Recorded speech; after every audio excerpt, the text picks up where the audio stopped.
Today's Wednesday, April 18th, 2018. You're tuned in to the Elevator Radio Show, a weekly program dedicated to covering news and information on elevators, escalators, and moving walkways. Produced in the wee hours of the morning, a new show is uploaded every Wednesday, sometimes even before you get out of bed. Listen to some of the comments sent in from our audience. Rob from New York writes, Tom, are you f***ing insane? You actually get up at 2 a.m. each Wednesday to put this show out? Man, you must love elevators. Tim from Illinois writes, I'm not sure why I listened, but ever since I tuned into the first show back in 2007, I've been addicted. Matt in Texas writes, I like your safety messages, Tom. It's important to remember them each and every day. And he also adds, when am I going to win the monthly prize pack giveaway? Ron from California sent this in. Despite your inability to pronounce words in the English language, I tune in each week and am glad that you offer this service to the industry. It's better than Google News alerts. Sarah from Washington writes, love the show, Tom, and look forward to it each week. I'm glad I signed up for the newsletter. You provide a valuable resource for the industry, not only for North America, but worldwide. Enjoy the show. And now, here's your sleep-deprived host, Tom Seibert. Thank you. Good morning, good afternoon, good evening, everybody. It is good to be here this Wednesday morning, and I hope everybody is having a good week and got your taxes all done and all that good stuff. For me, it's been a real tough week with family stuff, with just the weather, everything. It's just been tough, and I firmly believe that we all need tough weeks like this to make us stronger, to make us appreciate what we have, and also to just realize how short life can be. And this relates to learning yesterday that a young man in my family passed away who had been fighting a fight for a long time and went way too young. So just awful. It's one of those deals where it just keeps running around in my head, and the sad thing about it is that the family members, I mean, that he left behind, who are going to be heartbroken for the rest of their lives. So yeah, just tough news. No, you never want to hear anything bad that happens to your family, and when something like that does, it's just awful. So anyway, I couldn't sleep. It's been obviously a busy, thought-provoking few days, and it's just not good, is the bottom line. So I apologize if I'm out of it a little bit today. I really didn't feel like doing the show, but still came in and did it. So, or I am doing it. So we'll see how it goes, but it might even be a much shorter show than normal, because just my head is not in it, and for obvious reasons. But anyway, we'll do the best that we possibly can, and just know and just remember that safety is so important and so critical in what each of us does every day. And it can be cut so short so quickly, even though it's the longest thing we'll ever do is living. So yeah, it's just hard. It's one of those deals. On top of that, one of my son's football coaches passed away at the age of, I think he was 60. Guy was in great shape. Passed away on beginning of March due to a massive heart attack when he on a bike ride. And this is not the kind of thing that should happen to people, but it does. And so the school held a memorial for him on Sunday, and I probably met him once.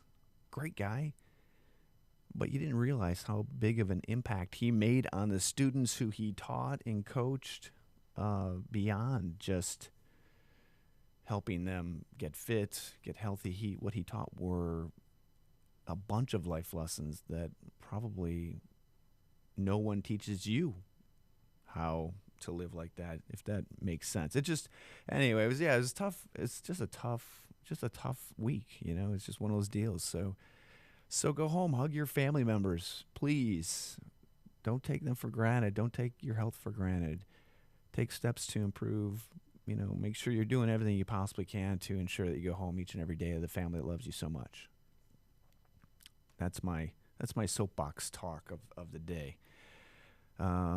Anyway, so we will cover the news next, and as always, I just want to thank you for tuning in. You're my industry family, which I love, and I always appreciate hearing from you. And just also on that same note, thank you to those of you wishing me a happy 500th show. Appreciate the warm well wishes through text, through email, through voicemail, all that good stuff. Really appreciate it, and we'll keep on plugging as long as there's news. But if there was a day when there were no accidents, there were no news articles to talk about, we could figure out a different format, figure out something else to do. We could talk about some more important, pressing, matters that our industry could tackle. We'd love to see that day, but until then, we'll just continue the fight to be safe out there and make sure equipment that general riding public is working on and we're making parts for, and those that are working on it are safe as well. So just keep it up, keep up the good work out there, and we each have a part in doing what we need to get done. Okay, up next, we'll cover the news of the week. Let this week's news stories give you a lift on what's happening in the vertical transportation arena. Each news segment is organically dug and fresh with news stories of the week. Got lift? If not, stay tuned. First news article leads this week with a Chicago Tribune editorial post talking about elevator chats with strangers, however brief, can be meaningful. I think I think talking with our fellow man and woman in elevators, or anywhere for that matter, can be good. Absolutely. So it's a good perspective on what happened to the author of the story, Jerry Davich. And I think we need to look around. We need to look outside our world to appreciate what others are doing and what others are tackling in light of whatever everybody else is doing. So I thought it was pretty cool. Take those interactions and those encounters with people in a positive light. That would be my advice. Okay, Grand Rapids last elevator operator nears final ride. I'm going to play this video if it doesn't pre-roll a ad, and it might. I think this is Scattered around West Michigan are a few things remaining from a time gone by. An occasional payphone, a full-service gas station, and a major piece of history off Fulton Street that you may not even know about. 24 Inside introduces us to the woman who runs it and explains why. Scattered around West Michigan are a few things remaining from a time gone by. An occasional payphone, a full-service... This is about an article of the last elevator operator in Grand Rapids, Michigan. I think it's awesome. It's an old Otis, and it'll be sad when this thing is gone. It will not be the same by any means, and congratulations to the elevator operator. I forgot her name, Bernadette something, and it's just cool. It's a really cool piece, and I don't think people realize how important elevator operators were back in the day, and even now today. But can you imagine a personal experience like that? I know some countries actually do that as a I don't know, just as a what do you call it? It's kind of a convenience courtesy thing. Maybe that's what we all need to do during Elevator Escalator Safety Week. Go out and be an elevator operator in an automatic elevator. Be a button pusher.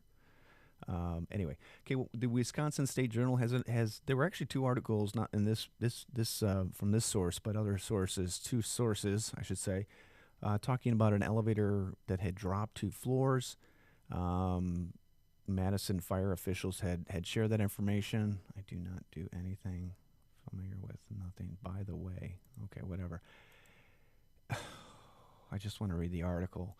Anyway, there were injuries to those in the elevator. However, one fire department got there. They did not find anything wrong with the elevator, according to reports. So who knows? I guess just another reason why to put cameras in elevators, just to minimize liability, if for no other reason to determine what exactly happened, because I guarantee you'll see a lawsuit out of this. Next piece that I found coming from fireengineering.com. This one actually does concern me. I have a lot of respect for our first responders, whether they be firefighters and or police, but this new segment that they have created called Training Minutes covers elevator rescues and how to overcome a door lock on a vertical biparting freight door. I don't think this should be made public. How many of you out there agree? I mean, if this is a subscription service, I would hope that this information is not included to the general riding public, if for no other reason, to ensure that door interlocks are not defeated. And this has other ones too: elevator drop key use, polling and elevator rescue. Shouldn't this fall under like continuing education credits for fire department personnel? Or I just wonder how many other videos relating to things the general public should not truly have access to, should they be used. So it's a good video. It's kind of cool to see how things are working, but there's nothing to stop a kid or somebody else in that matter, and hopefully nobody, a kid would not be around a freight elevator, or somebody who's not trained to drive one or ride one. But it's basically showing a big long pole and pushing up a pickup roller to defeat a door to some extent. So yeah, it's just a little interesting to see something like this just wide open to the general public. And I just think these types of videos should be behind subscription services, behind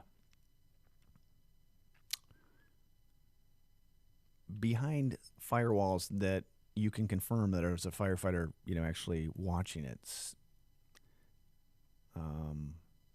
Yeah, a little concerning, because it doesn't exactly identify all the different kinds of doors that that a firefighter might come into contact with either. So, next news article: man rescued from bottom of elevator shaft in downtown Eugene. I think this is Oregon, but I could be wrong. I'm not going to go deeper into figuring this out, but I'm assuming it's Oregon. But apparently, now I'm watching Shameless with my wife, which is a crazy series to watch. It's insane. I mean, talk about dysfunctional families, but it's a little bit addicting to some extent. This guy, this Todd Allen McGuire, reminds me of William Macy, who is the father. He looks exactly like him, but apparently residents discovered the elevator shaft smelled like pot or marijuana. Police came and found that Todd was actually in the elevator shaft, had climbed into it, and was camping out to some extent. Because the doors were open, apparently, with some caution tape across it. And that's my take on it. I could be wrong, but yeah, keep your elevator door shut. Yeah. Yeah, the bottom of an elevator is not the place that a homeless person or somebody that does not have a home, I guess I should say, should be camping out. Next article: Chicago Sun-Times, doomed CTS escalator at Monroe broken for years, causes irritation and amusement. If this escalator is that famous, perhaps maybe there should be an opportunity the CTA should take advantage of and, I don't know, pay per selfie or something like that so people go to it. I don't know, but apparently they're talking about this escalator being out for so long, and that's about it. So I don't know why it warranted an article by the CTA, but I don't know. Again, I guess a slow news day in the world, or Chicago. Next news article. Here's a little, I don't know which manufacturer actually did this, okay? But if you watch this video, let me just pause. I got an invite to come down here with Dario. Sorry, I'm going to pause the video. I'm not going to play it. Watch it till the end, because this tech reporter or columnist is talking about an escalator manufacturer who has developed a never-ending journey on an escalator as a virtual reality experience. I don't know who this is. They didn't mention the name. I didn't get a chance to look it up. But if you watch the end of the video, they have got a guy kind of walking up on a 3 or 4 step escalator, like a mock-up one that's not running, and he puts on a headset. Oh, I don't understand. Never-ending escalator experience. Sounds like a nightmare. Next news article: woman falls down escalator. I have not been to the Washington Metro station underground, but the Bethesda escalators there, which I think might be some of the longest in the country, look intimidating. I mean, they look beautiful, though. Some of the photos they capture are just gorgeous. But apparently a woman fell down them after she noticed somebody bumped into her and knocked her over. And she basically fell backwards. How do you fall? Oh, okay, so maybe she got twisted or turned around, but scary. It's not, this is a reason why you hold the handrail. Make sure, maybe we need to put seats on escalators and seat belts. Maybe that'll be the next thing that we try to help out, kind of like a ski lift with a bar or something. You wonder if kind of accidents like that happen on ski lifts, and then whether litigation is to the level that, it is when you're dealing with escalators, given the number of people that those things move. But you just wonder how all that works, or whether or not people who ski or snowboard realize that there's a risk that if they fall out of a ski lift or, chairlift thing, that it might have been their fault for whatever reason, and they just like, oh, well, fell off. I was screwing around or got my foot caught on the support beam or whatever. Just one of those things you just wonder about. But she's going to be okay, thank goodness. But those are some long escalators to fall down in. And the reality is that you're falling on metal, which is not good. Okay, NewYorkCurb.com has a piece talking about elevator you wanted to know about New York City's elevators. And what I don't get here is that there were a couple different articles. Oh, okay, 63,000. The numbers that are shared in it, I don't know whether or not are accurate in how some of the stories had covered the article. But it's kind of neat to see the New York City, Department of Buildings coming up with this report. But in the back of my mind, and I'm going to click on the next report here. How much do you think this cost? I mean, it just, okay, these are all my opinions and whatnot, but how much do you think that cost? This thing is pretty snazzy. I mean, it's like a full interactive website and powered by ESRI, which is a mapping software program. But to put something together like this, I mean, this is damn near, it's impressive. And I'm not sure what exactly it's sharing. I mean, it's got the density map in there based by, I guess, area code. I don't know. Elevator device type. Freight. Apply. Let's see. Okay, so by community district. I don't know. It's interesting, but I bet this thing was quite expensive. Pretty cool, though. Pretty darn cool. So if you have some time on your hands, you want to check this out, link is in the show notes. I couldn't get really past the first page. Maybe it didn't cost that much. I don't know. Maybe it was just an easy thing of exporting to an Excel sheet and then putting it in this ESR software. So I take that back. Maybe it was really cheap.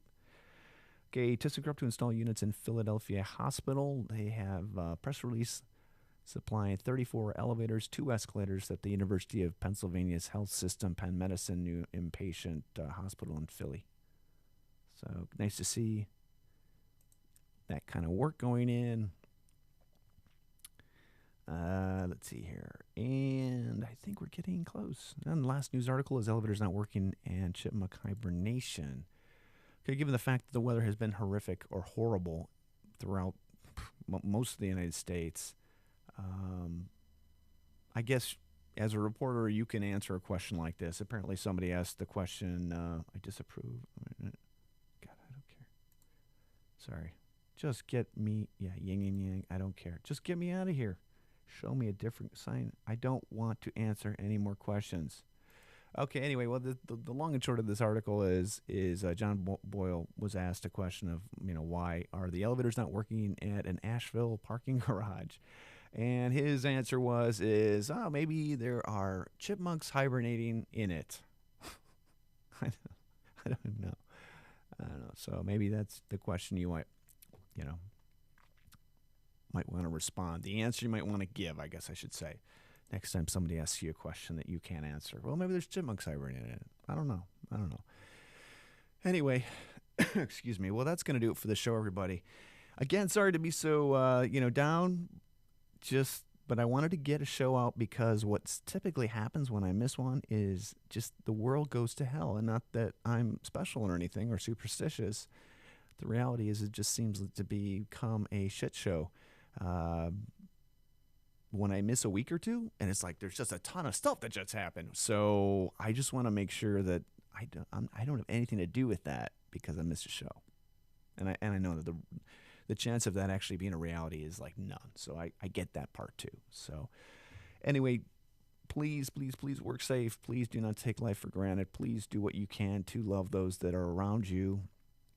Ultimately, we are all responsible for our actions. We are all responsible for our well-being. We are all responsible for doing what we can control to prevent preventable accidents, prevent situations that you could be placed in danger or your loved ones in danger. So please, keep that in mind when you're walking the streets wherever you might be, and remember that, when if you're no longer here, it affects everybody in ways that will never be healed.